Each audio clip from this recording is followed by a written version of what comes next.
Let's talk about fascism and alligators in US history and abroad. So by now we all know, right? There's a concentration camp in the Everglades for undocumented migrants and anyone else who looks a little too brown for ice, right?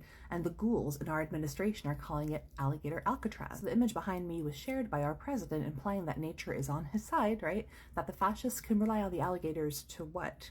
Eat the prisoners? Well, as y'all probably know, enslavers were also a really big fan of this idea. Never you mind that this overlooks basic alligator behavior and metabolism, but we are in a post-truth era, are we not? The images with babies in particular are heart-wrenching and disgusting, right? And it really illustrates the depths of depravity.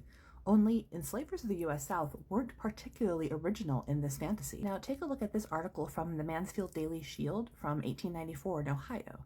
There's an article that talks about the popularity of crocodile hunting in East India, right? They claim that Hindu or Indian women would rent their infants out to hunters of the British Army, the colonizing forces, for 6 cents a day to use as crocodile bait. And in this article, right, no author is named, and the British soldier who's interviewed and makes this claim doesn't give his name either. Do you want another one? No? Me neither, but here it is. So this is from the Toronto Daily Mail, and it's from 1891, reporting, quote, a horrible story from Russia where Jewish children were sold for bait to catch crocodiles.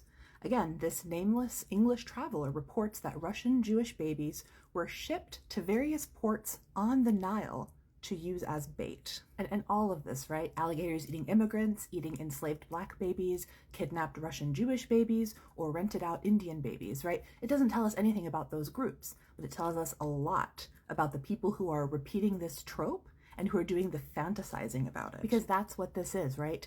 A sick, racist power fantasy. As Stacey Patton points out, it is meant to amuse white audiences while reminding everyone else about the threat, right? They want you to see these people as animals, criminals, intruders, vermin to be caught in a trap. The gator is a stand-in for white violence. So I'm going to end with a genius quote from this article that just came out. Asha Elbine thinks that these folks don't read enough to know about the racist history of gator bait, and I'd agree with that, right? Instead, the author thinks, quote, the streams of authoritarian and racist thought are, if nothing else, predictable. Learn to recognize the pattern. Our neighbors' lives depend on it.